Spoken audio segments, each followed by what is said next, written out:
Olá, assinantes da Jolivie, sejam muito bem-vindos a mais um webinar do dossiê Saúde Essencial. Estamos aqui hoje, eu sou Daniel Cunha, estou mais uma vez com o nosso consultor, Dr. Carlos Chilisca. Bom dia, pessoal. Hoje o nosso tema é reposição ou modulação hormonal. As pessoas também estão em dúvida sobre esses termos, então, para introduzir esse assunto, já vou perguntar para o Dr. Carlos o seguinte: por que, modulação hormonal? Assim, eu queria que o senhor desse uma introdução para a gente do sistema endócrino, da importância dos hormônios, o que é, como que eles agem no nosso corpo e o que eles fazem para a gente se sentir de determinada maneira ou não. Tá.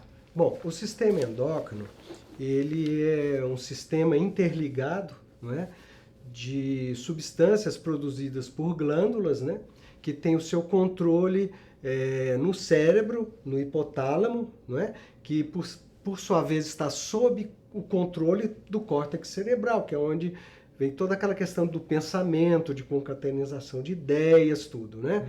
Então a gente vê que tudo está intimamente relacionado, não ocorre somente ao nível dos tecidos, vamos dizer assim, dos órgãos, está também relacionado ao nosso modo de ser, de viver, de pensar, tá bem? Isso aí é muito importante compreender isso, né? E hormônios nada mais são do que mensageiros químicos. Então, quando ocorre uma deficiência, algum problema ou alguma solicitação do metabolismo de algum órgão, não é? Esses hormônios vão ser os mensageiros para promover um processo químico, metabólico, alguma coisa assim, ou inibir, certo? Eles atuam nisso aí, Perfeito. não é? Então, hormônios são mensageiros químicos e eles são fabricados no hipotálamo e em várias glândulas, né, que nós temos. Por exemplo, no homem temos o testículo, na mulher os estrógenos, as glândulas suprarrenais, a tireoide, né? Então, todos são glândulas endócrinas que produzem hormônios, né? Que têm várias estruturas químicas, podem ser derivados de proteínas ou de aminoácidos, né? Por exemplo, a melatonina é um derivado da serotonina, tá? Ou melhor, do triptofano. Desculpe. O triptofano deriva a serotonina, que também é um tipo de hormônio, e a melatonina. O hormônio tiroidiano também é de base, é uma proteína, são aminoácidos, não é uma cadeia de aminoácidos, tá? E os hormônios esteroides, que são têm um caráter mais ligado aos lipídios. Por exemplo, eles são álcoois, né? E que se transformam, tem como base o colesterol. Tá? Então tem vários aí muito importantes. A testosterona, os estrógenos, a progesterona, a pregnenolona, a aldosterona, né? A própria vitamina D é um hormônio, tá? Que é fabricado na pele a partir do colesterol. Então é um hormônio que é como os outros que deriva é um hormônio esteroide que deriva do colesterol. Perfeito. Tá? E esses hormônios controlam todo o mecanismo químico do nosso corpo, né? Através de um mecanismo que a gente chama de feedback, quer dizer, de retroalimentação. Quando um hormônio está muito alto, né, ele é inibido por um outro hormônio, entendeu? Então ocorre essa coisa toda, é uma coisa mais ou menos automática. É como se fosse uma orquestra que funciona em conjunto e nenhum instrumento pode desafinar. Se desafinou, dá problema na química. E a gente começa a falar de modulação hormonal justamente porque me parece que essa orquestra desafina de vez em quando. Então, de vez em quando não. A partir de uma certa idade, nós começamos a envelhecer a partir dos 25, 30 anos. Os nossos hormônios já não começam a ser produzidos mais da maneira como deveriam ser produzidos. Ocorre uma diminuição natural. Que a partir dos 25 anos, a natureza entende que você está prontinho para morrer. Olha Entendeu? só. É verdade. Né? Nós não somos, as nossas células não são programadas para viver muito acima desse, não é? Então quem já está com 60, 70 tem que estar sim, comemorando aí. é. Estamos Então, com desde os 25. sim, mas não é só aí, porque a idade tem muita coisa relacionada, inclusive a genética. Mas hoje nós chegamos à conclusão, por isso que o ser humano passou a viver tanto tempo, não é? A idade média de um romano era em torno aí de 40 anos, né? Tá? Na época aí de Cristo, mais ou menos, em torno de... O homem primitivo era em torno de 20 anos. Né? Por quê? Porque ele estava exposto a condições do meio ambiente, né? Ele era caça, não é? Ele lutava em guerras, qualquer ferimento infectava, ele morria, porque não tinha antibiótico. Então, a vida moderna prolongou a nossa vida, né? De certa maneira. Então, a genética influencia hoje, mas influencia pouco, não é? Hoje o processo de envelhecimento está ligado não só à diminuição da produção de hormônios, mas também a uma série de fatores. Dieta, né? A inflamação crônica, né? Que é relacionada à atuação dos radicais livres, não é? Que estão aí no meio ambiente poluído que a gente vive, o sedentarismo. Não é? Então, tem várias... desses, um desses fatores importantes que ocorre no processo de envelhecimento é o declínio da produção e da atividade hormonal. Por que atividade? Porque com o tempo e em condições inadequadas, como sedentarismo e dieta principalmente, ocorre uma diminuição da produção pelos órgãos dos receptores hormonais e mesmo uma resistência dos receptores a esses hormônios. Porque os hormônios, eles não agem, para eles agirem, eles têm que chegar na célula, se ligarem a um receptor na membrana da célula e por isso que eles são mensageiros, eles não agem diretamente. Então, através de um receptor, ele é captado e é transportado para o interior da célula, não é? Para ir promover as alterações para o bem ou para o mal do metabolismo celular. Sem o receptor, sem o mensageiro não consegue... funciona. Você pode aumentar, é uma coisa que a gente vai falar no decorrer disso, mas pode aumentar a concentração de hormônios, que se seus receptores não estiverem funcionando, esse hormônio não vai funcionar satisfatoriamente. Então não é uma questão de dose também. A modulação hormonal inclui, então, esse olhar para os receptores também. Sim. Por que a gente usa o termo modulação hormonal? Aproveitando, doutor, só porque a gente recebeu muitas perguntas dos nossos leitores, então a gente já vai entrar nesse assunto. A gente tem uma pergunta, por exemplo, do Vanderclay Bezerra dos Anjos, que é querendo saber se modulação hormonal é a mesma coisa que reposição hormonal. Sim. E que ele ouviu dizer que reposição hormonal pode causar câncer de próstata. Eu sei que o senhor vai entrar nesse assunto aí também. O Jorge Roman falou que gostaria de saber como avaliar o equilíbrio dos hormônios, como que ele pode saber se tal hormônio está faltando ou se está em excesso. Bom, então vamos por partes. Então vamos lá. Então vamos lá. Por que a gente prefere o termo modulação hormonal ao invés de reposição hormonal? Tá? Porque, como eu disse, os hormônios eles atuam como uma grande orquestra, não é? Então você vai usar, não vai somente repor um hormônio que tá em falta. Você vai usar vários hormônios, porque à medida que nós vamos envelhecendo, né, nós vamos tendo várias pausas hormonais. Né? Então, por exemplo, tem a menopausa, que é até um termo que não é muito correto. Menopausa significa última menstruação, que é quando a mulher para totalmente de menstruar. Né? Mas um termo mais adequado seria o climatério, que são aquelas alterações mentais e corporais que a mulher vem tendo a partir mais ou menos aí dos seus 35, 40 anos. Não é? Então ela vai ter, por carência ou alteração da produção de hormônios. Não é? Então ela começa a ter alterações mentais, alterações menstruais. Né? Então isso aí começa a ter, às vezes, até fogachos mesmo. Né?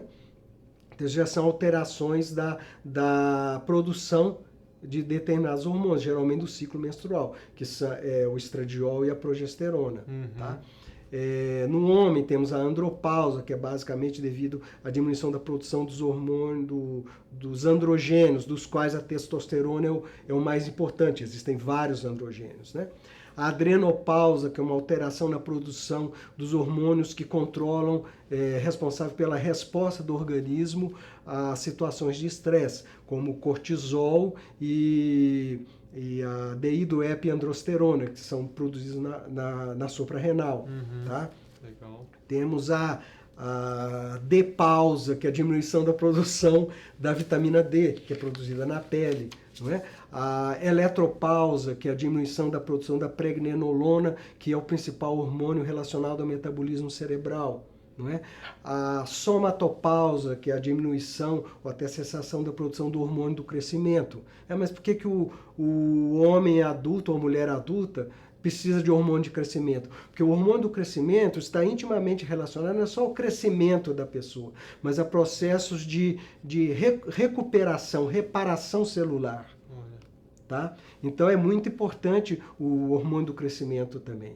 Todas essas pausas estão ligadas ao envelhecimento. Assim. E ligadas ao envelhecimento, e vão ocorrendo de uma maneira variável de organismo para organismo, de uma maneira mais acentuada ou não. Né?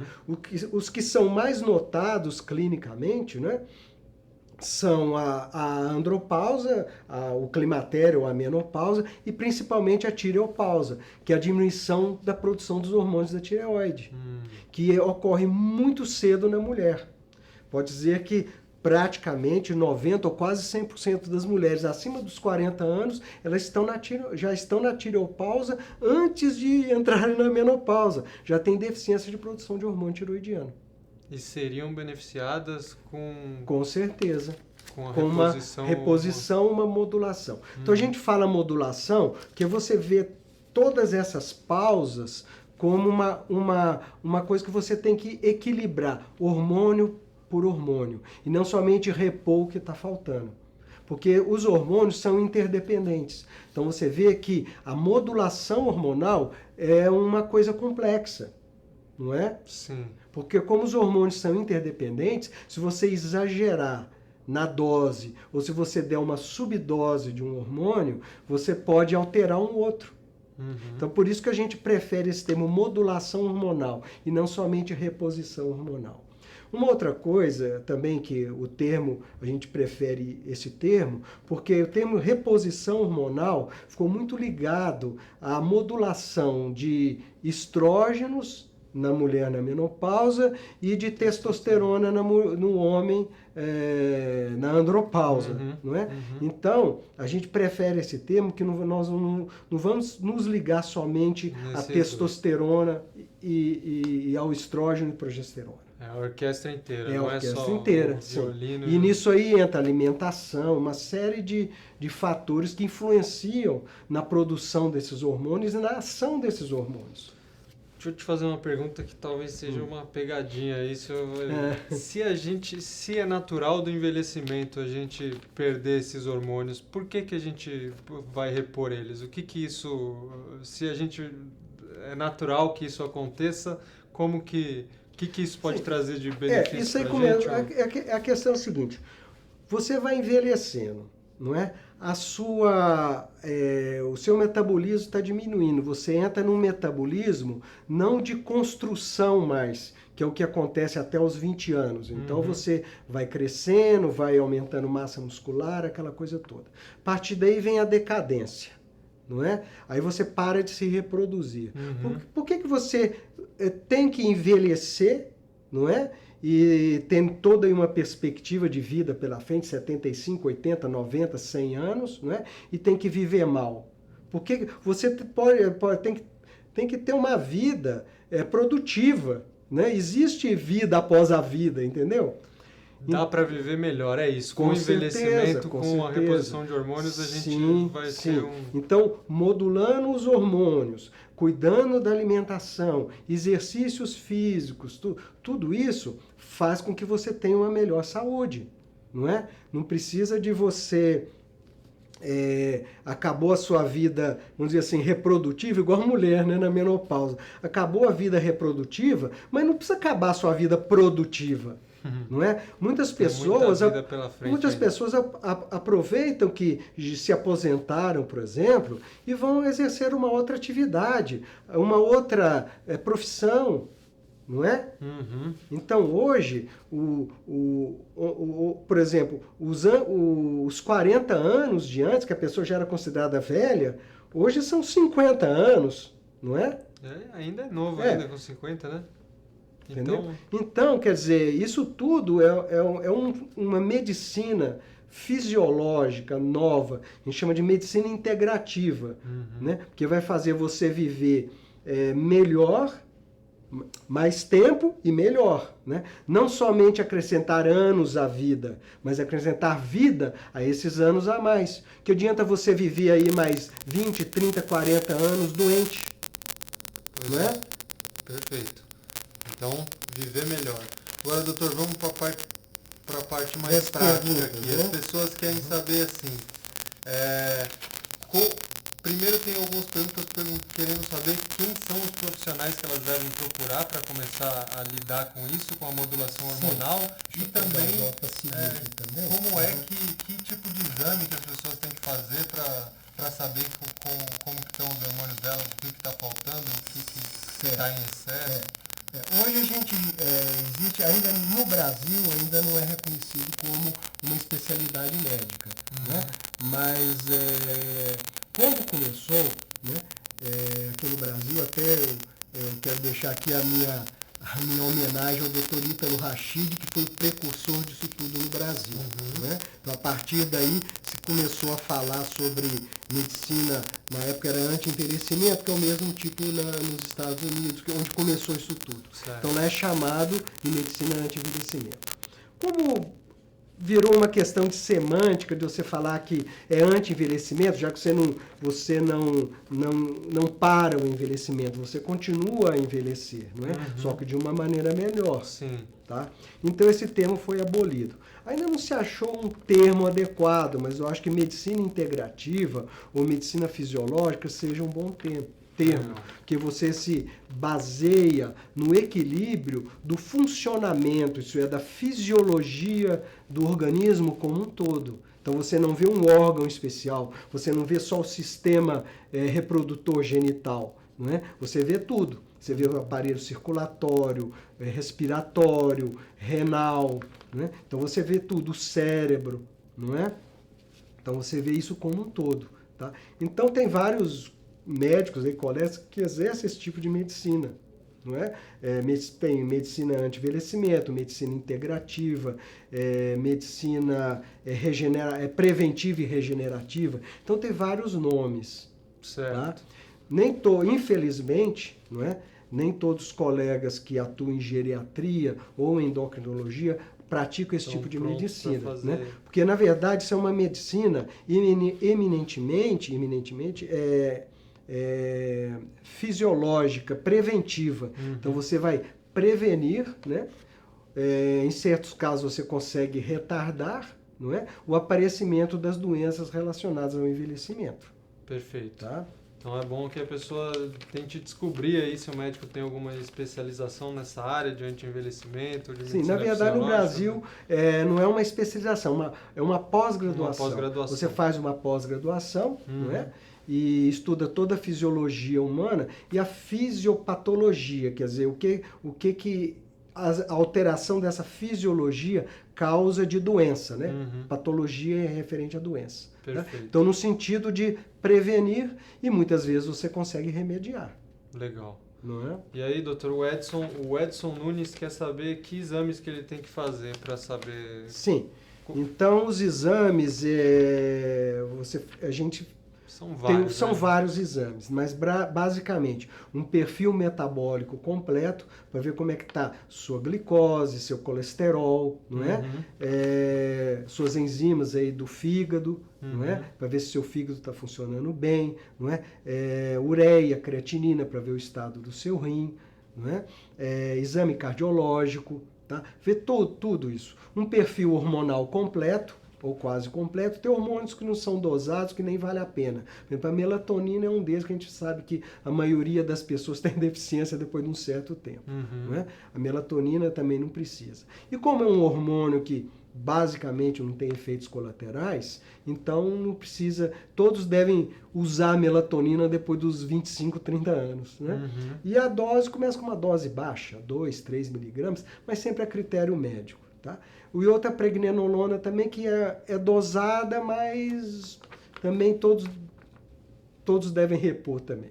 Tá? Que a pregnenolona é o hormônio básico, que é a mãe, vamos dizer assim, né? O pai é o cortisol, é o cortisol, né? O colesterol, né? O pai é o colesterol e a mãe é a pregnenolona. A partir da pregnenolona e do colesterol se desencadeia toda a cascata hormonal esteroide. Tá? Certo. Então, mas o resto, testosterona, estradiol, progesterona, tanto para o homem como para a mulher, porque o homem também tem alteração hormonal referente ao hormônio feminino. Ele também produz hormônio feminino, tá? Porque eu disse, é o balanceamento. Certo. Né? Então, é um perfil hormonal completo, né?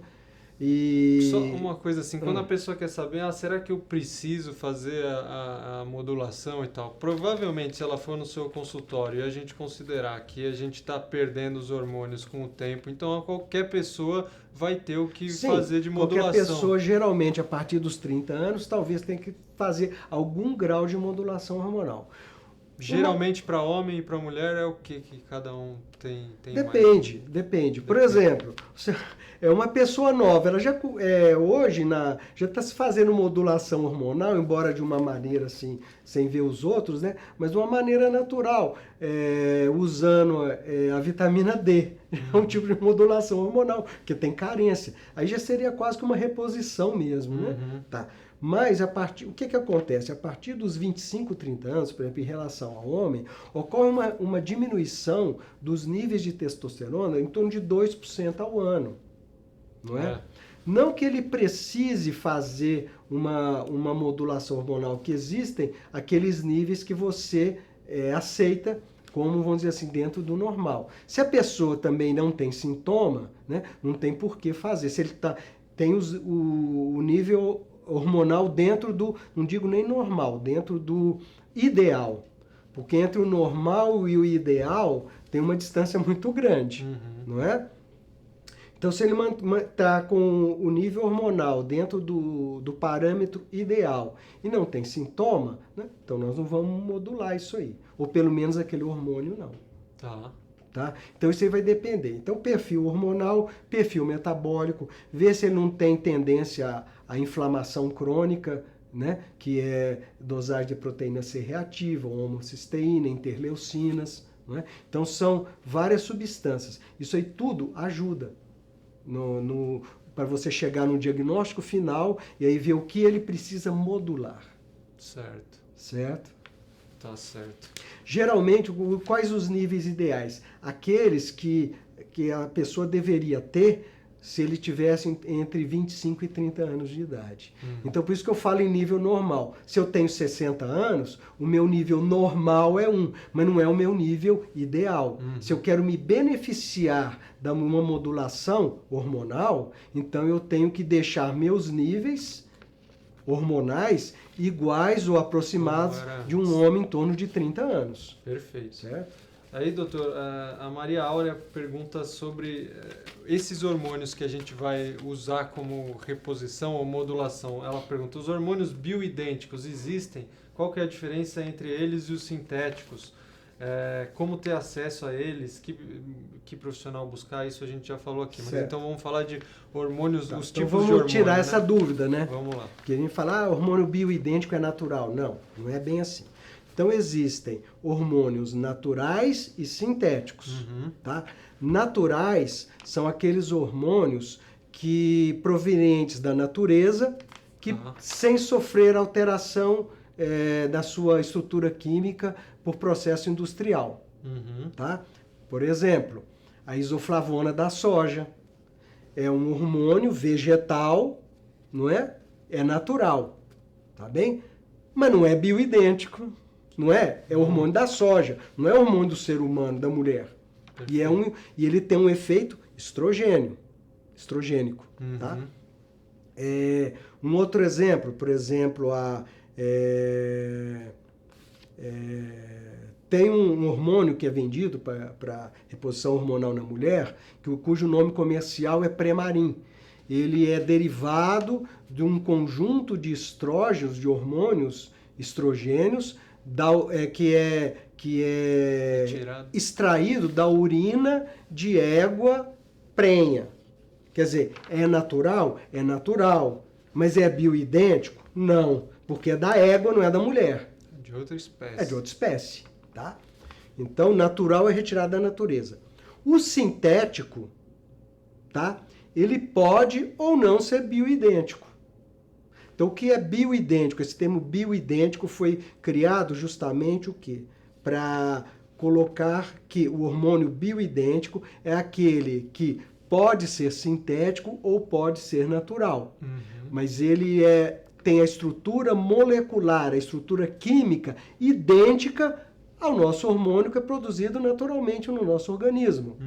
Então, esses hormônios bioidênticos, a testosterona, o estradiol, o estriol, hormônio da tiroide, a tiroxina, a triodotironina, tem vários aí, vitamina D, né? A vitamina D tem também o que é adquirido com alimentação, vamos supor assim, que é extraído do vegetal, mas também não é bioidêntico, mas ele é convertido dentro do nosso organismo. Né? É só um parênteses. Tá? Bom, então esses hormônios todos eles são manipulados, são sintetizados, mas eles não têm alteração na composição química, na sua composição molecular. Então, dessa maneira, os hormônios bioidênticos se adaptam perfeitamente como uma chave na fechadura. Então, o hormônio é a chave, a fechadura são os receptores. Tá? Então, esses podem até ser sintéticos, mas eles têm que ser idênticos. Né? Aí você pode me perguntar, tá? Por que, então, que existem tantos hormônios não bioidênticos e sintéticos no mercado, que são vendidos? Por que não fazer só o bioidêntico? Podia fazer o bioidêntico, né? Mas aí a coisa é perversa. A resposta é perversa. Porque o hormônio bioidêntico, como ele é idêntico à substância natural, ele não pode ser patenteado. Não podendo ser patenteado, tá? A indústria farmacêutica não pode cobrar royalties sobre isso, e nem patente. E aí não interessa. E aí não interessa. Então, como que eles fazem para cobrar os royalties ou dizer que sintetizaram alguma coisa, um hormônio, né? Porque aí eles podem cobrar a patente da síntese. Eles pegam um hormônio bioidêntico e, através de reações químicas, modificam a fórmula desse hormônio. Aí ele passa a ser um hormônio industrializado e não bioidêntico. E o laboratório recebe sobre essa patente. Tá? Qual que é o problema? O problema é que esse hormônio ele tem a fórmula química totalmente alterada. Então ele não ocupa bem o receptor. Entendeu? É como uma chave mal feita. Você vai no chaveiro e a chave não abre direito. Aí você tem que forçar para abrir. Às vezes não abre. E às vezes aquele hormônio fica lá ocupando aquele receptor e impede a ação do seu hormônio natural naquele receptor.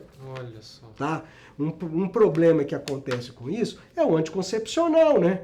Anticoncepcional é uma coisa que devia ser banida da vida da mulher.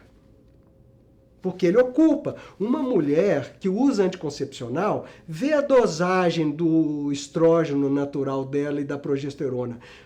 Quimicamente, ela está na menopausa. Ela não tem mais o hormônio dela. Os receptores já estão lotados com esse hormônio, vamos dizer assim, entre aspas, né? Falsificado. Entendeu? E ela não tem mais hormônio natural. Né? E aí vai ter todas as consequências nefastas do uso do anticoncepcional. Quais são? Pega a bula e vai ver. Né? Tem uma relação lá. Não é? Isso não faz mal, a incidência é pequena. Não sei se é pequena, talvez seja mal diagnosticado. Ou o seguinte, eu costumo falar o seguinte, a incidência pequena é estatístico, mas se acontecer com você, ou com a sua esposa, ou seja o que for, a incidência é 100%. Não é? Se acontecer uma trombose, um acidente vascular cerebral, não é?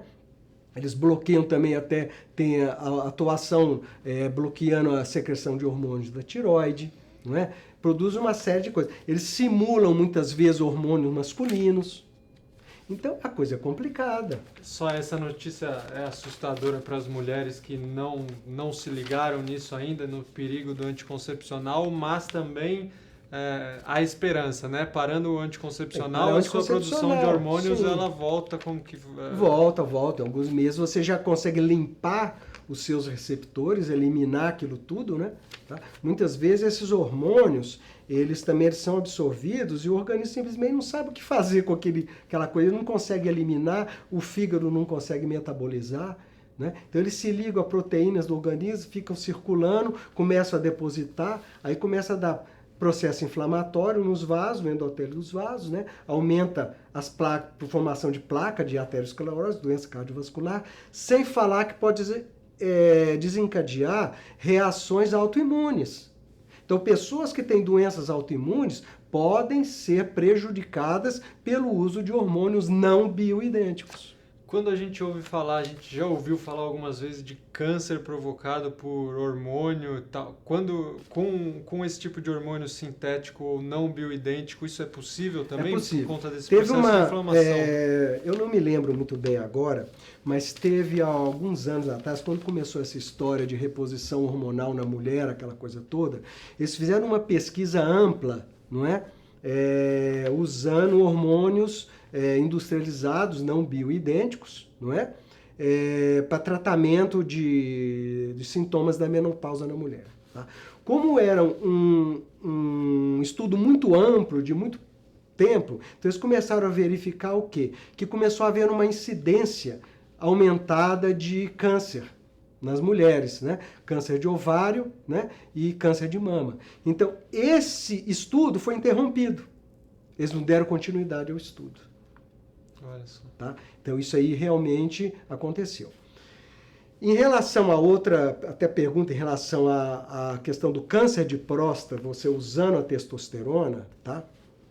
Isso aí, quando se começou a pensar no uso da testosterona para tratar a andropausa, não é? Então, surgiu um trabalho, tá? No qual ele dizia que houve uma recidiva de câncer de próstata num paciente. Tá? Então o paciente já era portador do câncer de próstata, estava em tratamento e aconteceu uma recidiva. Mas existe um trabalho na literatura. Tá? Então eles... Também com hormônio sintético, provavelmente, ou com a testosterona? Sim, não, naquela época não existia ainda bioidêntica. Tá? Mas um trabalho, isso aí é muito pouco. Tá? E outra coisa, se testosterona desse câncer de próstata, não é? Um adolescente tinha maior incidência de câncer de próstata, porque a testosterona está a 1000, né? Entendeu? Bom, o que eles acham que pode produzir ou facilitar o aparecimento de câncer de próstata no homem, é lógico que tem toda uma questão genética, de predisposição genética. Tá? Bom, a testosterona talvez possa piorar um câncer de próstata. Por isso que quando você vai fazer um balanceamento com testosterona, você pede exames também, eu ia falar, depois nós passamos para outro assunto, de próstata, ultrassom de próstata, dosagem de PSA, essa coisa toda. Que precisa fazer isso. A testosterona pode, quem sabe, né, a fazer com que aquele câncer que está ali latente ou em pequena quantidade aumente. Então você não vai fazer um balanceamento hormonal em pessoa que tem câncer de próstata. Então, mas você pode fazer balanceamento hormonal com testosterona bioidêntica em paciente já tratado do câncer de próstata. Olha. Tá? Isso aí é factível, então sem problema nenhum. É lógico que você vai controlar isso tudo, não é? Vai fazer aleatoriamente. Mas então, aí esse trabalho, ele brecou durante muito tempo a reposição hormonal masculina, ou o uso da testosterona, não é? E então, o que está se provando, existem trabalhos hoje, que o problema do câncer de próstata e da hiperplasia benigna prostática para o homem é o aumento do estrógeno no homem, da produção de estrógeno no homem. Tá? Por quê? Porque o estrógeno ele é fabricado pelo organismo no tecido gorduroso a partir da testosterona. Então a testosterona, tanto no homem como na mulher, a testosterona é a matéria-prima para se fabricar o estradiol. Certo? Então qual que é a cascata? Vem lá a progesterona, não é? Depois a progesterona, com a ação enzimática, vira testosterona, né? Então você já vê que a progesterona não é um hormônio sexual, né? Então a progesterona vira testosterona, o homem também tem progesterona. Vira testosterona, e a testosterona, por ação enzimática, uma enzima chamada aromatase, no homem, na glândula suprarrenal e no tecido gorduroso, ele se transforma em estradiol, em hormônio feminino. E o hormônio feminino em altas doses para o homem é um desastre. Um problema. Então ele tem um efeito proliferativo, tá? Como ele tem um efeito proliferativo sobre o endométrio, por exemplo, na mulher, né? Na questão da menstruação, né? Que aumenta a espessura e depois vem a menstruação. Então no homem também causa uma proliferação no tecido prostático. E essa proliferação acentuada pode ir na direção de uma hipertrofia prostática benigna, não é? Ou na direção, talvez, de um câncer de próstata. Que as duas doenças são diferentes. Tá? Embora o câncer tenha uma variante de hipertrofia e hiperplasia tem a ver? Hipertrofia e hiperplasia é mais ou menos a mesma coisa. Só que hipertrofia é um crescimento do órgão que se dá às custas do aumento do tamanho das células. E hiperplasia é um aumento do órgão que se dá às custas do aumento do número das células. Então, na verdade, não ocorre uma hipertrofia prostática, ocorre uma hiperplasia prostática. Então, um aumento do número das células da próstata. Certo. Então, a gente prefere o termo hiperplasia. É mais científico, não é? Mais correto, é o correto. Tá. Então, a questão do câncer é essa, não precisa ter medo se todos os seus exames estão adequados, não tenha medo de fazer um balanceamento hormonal. Agora, se você tiver excesso de tecido gorduroso, aí muito cuidado, porque se você acrescentar a testosterona, essa testosterona vai ser mais convertida em estrógeno. Então, cuidado, você não vai dar uma grande quantidade de testosterona para um homem que tem uma obesidade, por exemplo, um sobrepeso acentuado, porque essa testosterona vai ser convertida em estrógeno. Entendeu? Mas tem meios de você evitar isso. Tem várias substâncias que inibem essa enzima aromatase.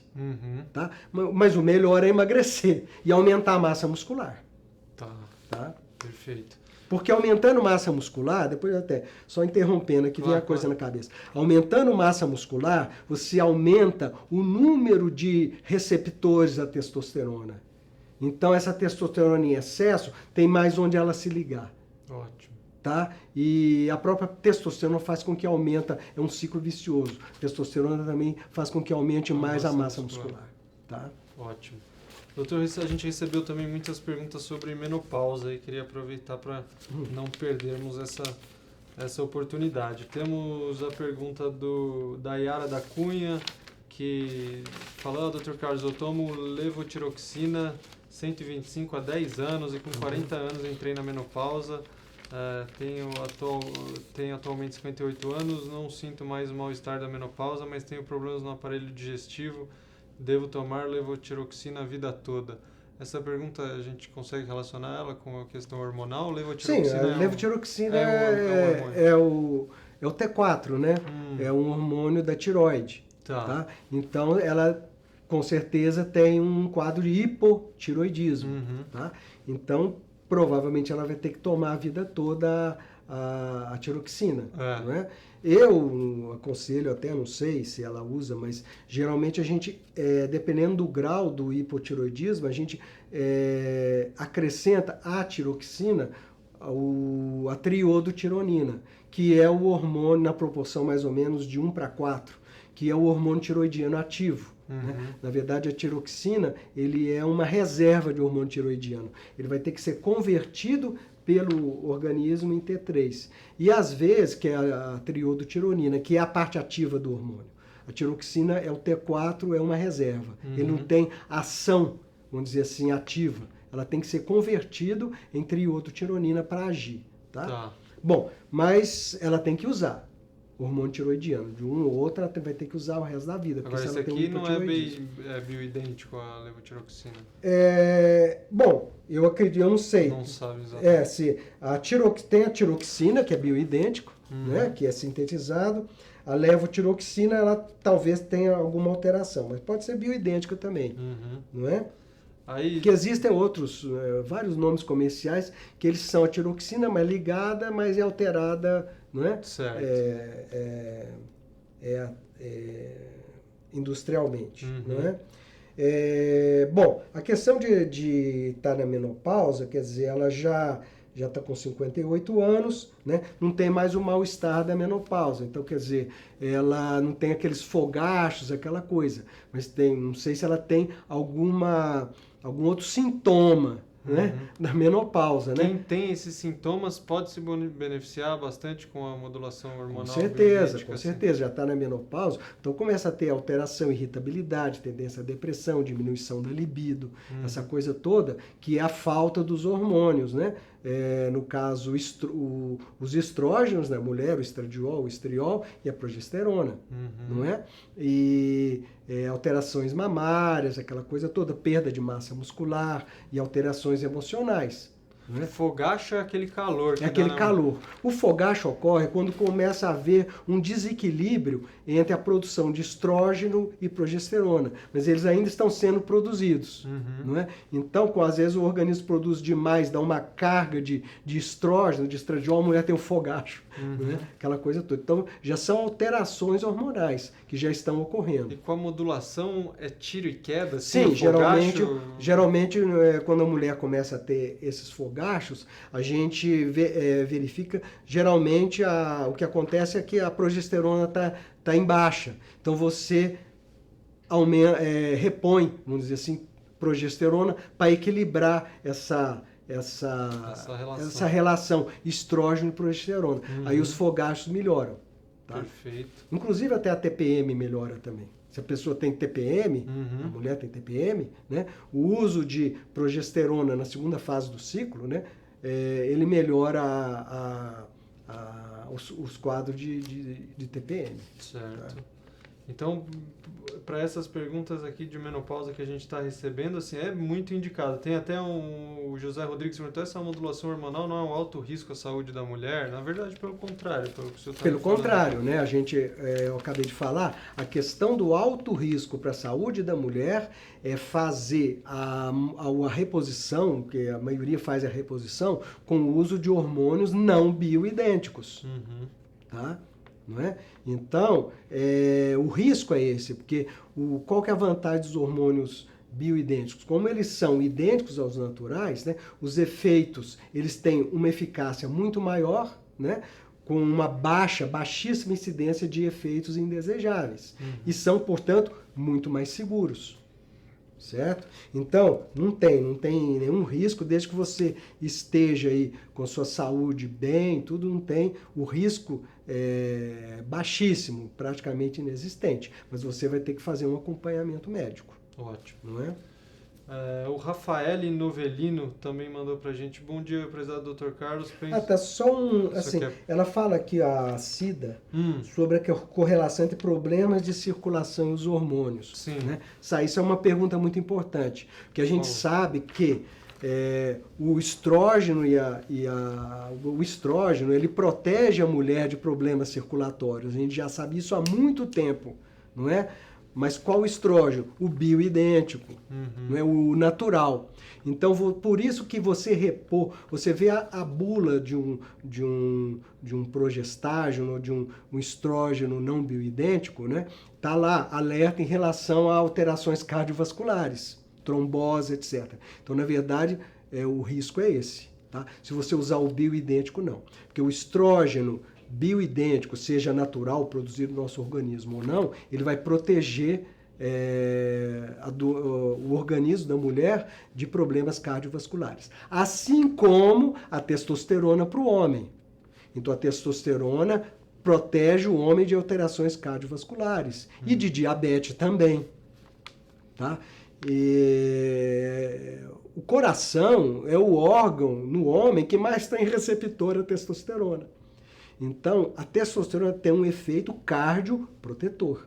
Tá? Então, realmente, a relação entre balanceamento hormonal e problema circulatório é esse. Que se você fizer de uma maneira controlando dieta, exercício, tudo, e usando hormônio bioidêntico, você vai ter proteção do seu sistema circulatório.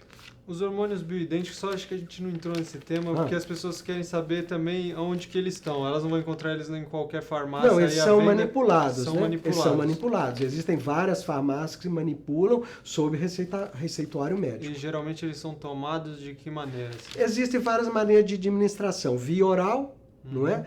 Via transdérmica e via injetável. Tá? Eu, particularmente, não recomendo a via oral, porque você tem que usar uma dose muito alta, não é? E por quê? Porque esses hormônios, ao serem ingeridos, eles vão ser absorvidos pelo intestino e vão ter uma primeira passagem no fígado. Então, que o fígado vai metabolizar aquilo tudo e vai liberar uma quantidade muito pequena para o seu sistema circulatório. Tá? O hormônio transdérmico, ele já vai direto na corrente sanguínea. Então ele não vai ter essa primeira passagem pelo fígado. Então ele vai agir, vai ser mais eficiente. Transdérmica é como se fosse um na gel. Pele, é um gel na pele, absorvido pela pele. Outra maneira é um injetável, né? E hoje tem aqueles de depósito, que você faz tipo um chip. Na verdade não é um chip, é um pellet, né? Que você injeta subcutâneo e ele vai sendo absorvido aos poucos pelo organismo. Tá? Perfeito. Ou injetável também, que você usa intramuscular, ou subcutâneo, que ele fica depositado ali e vai sendo absorvido aos poucos também pela corrente sanguínea. Tá bem? Só voltando àquela pergunta então, que o isso. Rafael Novelino falou: penso que estou sentindo algumas das consequências relacionadas com os quase 69 anos de vida, lapsos de memória de curto e longo prazo e baixo interesse sexual. Será possível minimizar essas deficiências com a modulação hormonal? Com certeza, né? Já está com sintoma aí de deficiência hormonal masculina, né?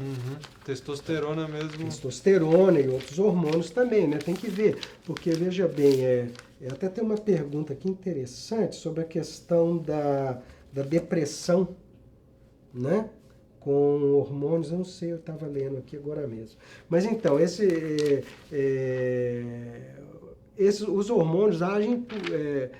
ocorre uma deficiência em tudo, inclusive na questão psíquica, né? O homem vai perdendo a libido, e essa libido, quando eu falo libido, não é só a parte sexual da coisa, não é? Sim. Vamos dizer assim, a testosterona, ela no caso do homem e da mulher também, ela aumenta a libido, que é a vontade de fazer as coisas, vamos dizer assim, no homem, ela tranquiliza o homem, não é? Então, falar, o homem vai ficar agressivo às vezes se tomar uma grande quantidade, mas a testosterona adequadamente balanceado, um nível adequadamente balanceado, o homem acaba aquela irritabilidade, aquela rabugice do velho. Mesma coisa acontece com a mulher, né? Melhora a libido. Quando eu falo em libido, é a coragem. É a coragem de fazer, de empreender que o jovem tem e o velho vai perdendo, não é?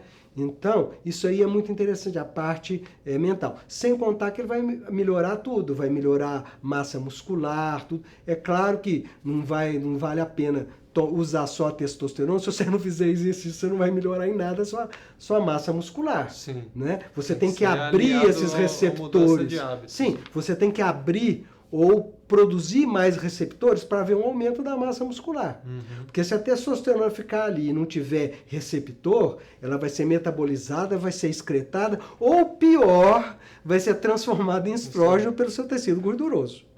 Então, tem que haver todo esse... Mas, pelo que ele falou, ele está em plena andropausa. Né? Tem indicação, sim, de modulação hormonal. Muito bom. Tá? Deixa eu fazer mais duas perguntinhas aqui do pessoal que mandou, doutor.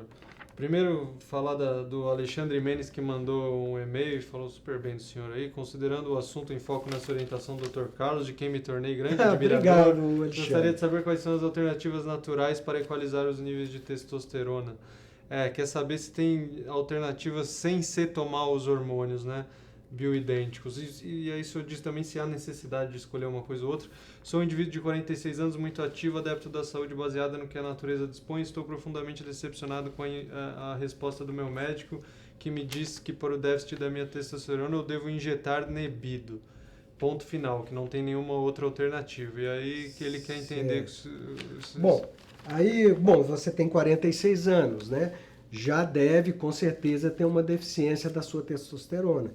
Mas não vamos pensar só na testosterona, não é? Então tem que ver, não sei, assim, das suas condições físicas, não é? Da sua capacidade muscular, né? Da sua alimentação. Existem, sim, maneiras que você pode otimizar a ação da testosterona que o seu organismo ainda produz. Mas você não vai produzir mais. Não vai produzir mais, porque o processo de envelhecimento Então, partindo do princípio que por ano, a partir dos 30 anos, você perde 2% da sua testosterona, da capacidade do organismo de produzir testosterona, provavelmente você já está em deficiência. Tá? Como é que faz isso? Pega a idosa. Né? Sua testosterona vai ter que estar mais ou menos em torno aí, entre 800 e 1.000. 800, 1.000, 1.200. Bom, testosterona total, mas depois você vai ter que ver também a testosterona livre, que é a que realmente faz efeito. Então o que importa não é muito a testosterona total, é a testosterona livre, tá? Que é a que faz realmente estar ocupando o seu receptor. O pico com 25 anos seria mais ou menos quanto? Você tira mais ou menos a média entre o mais baixo, que, deixa eu ver, eu anotei aqui, em torno de 240 até em torno de 1.000, mais ou menos, faz a média aritmética. Você vai ver mais ou menos o ideal. Tá bem? Ou no próprio laboratório já disponibiliza tal a tal idade, tanto, tal a tal idade, tanto. Aí você vê quanto você deu a sua dosagem e vê o que seria o correspondente a tal idade, 30 anos, vamos pôr 30, 35 anos. Tá baixa, tá? Para aquela idade, entendeu? Para a sua idade não tá baixa, igual eu falei. Tem uma pergunta aqui em relação a isso. Nível ideal e nível normal. O normal é normal para aquela idade. E mesmo assim, você vê que é uma discrepância muito grande entre níveis normais. Vai de 240 a 1.000, 1.200. Então, olha a janela, não é? Então, isso é o normal. 1.200, um rapazinho. 1.000, 1.200, 800, um rapazinho. Um homem, 25, 30 anos, em plena capacidade física. Tá bem? Então, você tem o quê? Que manter seus níveis ideais. Quais são os níveis ideais? Aqueles que um homem em torno de 30 anos tem. Isso aí perfeito. Tá bem?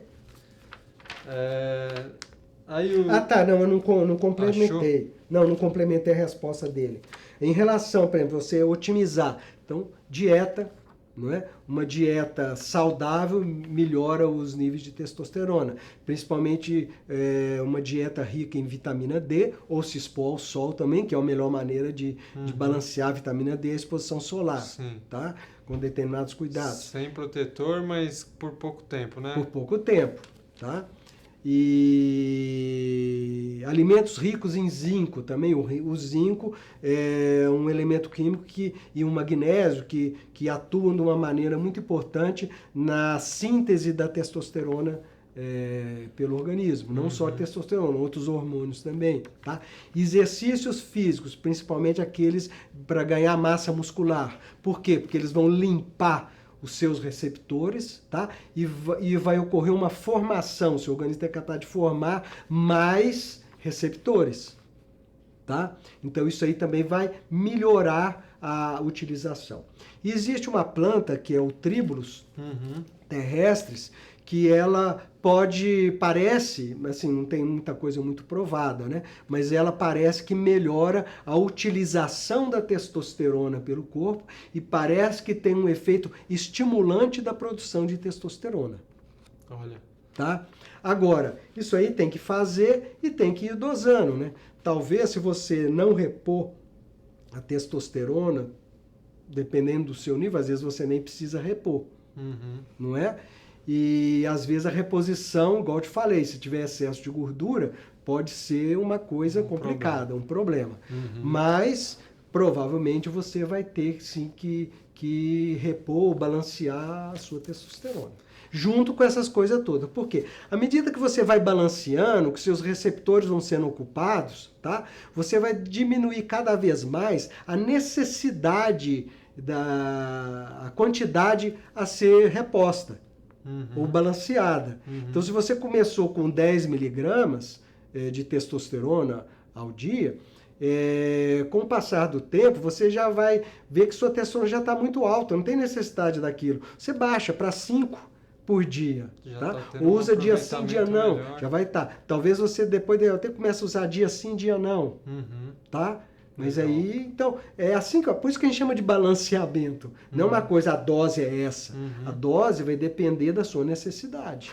E supostamente isso aí duraria para o resto da vida. A gente nunca deixa de envelhecer, né? Vai continuar envelhecendo, vai continuar caindo. Sim, sem contar os elementos no meio ambiente que atuam contra isso. Não é? Alimentação, o uso do plástico, tem aqui o bisfenol, que são aqueles, o uso também dos pesticidas que tem um efeito, a gente chama de disruptores endócrinos, né? Que alteram toda a nossa orquestra. Né? Tá. Então, isso aí já é um meio que você não pode controlar, mas em parte.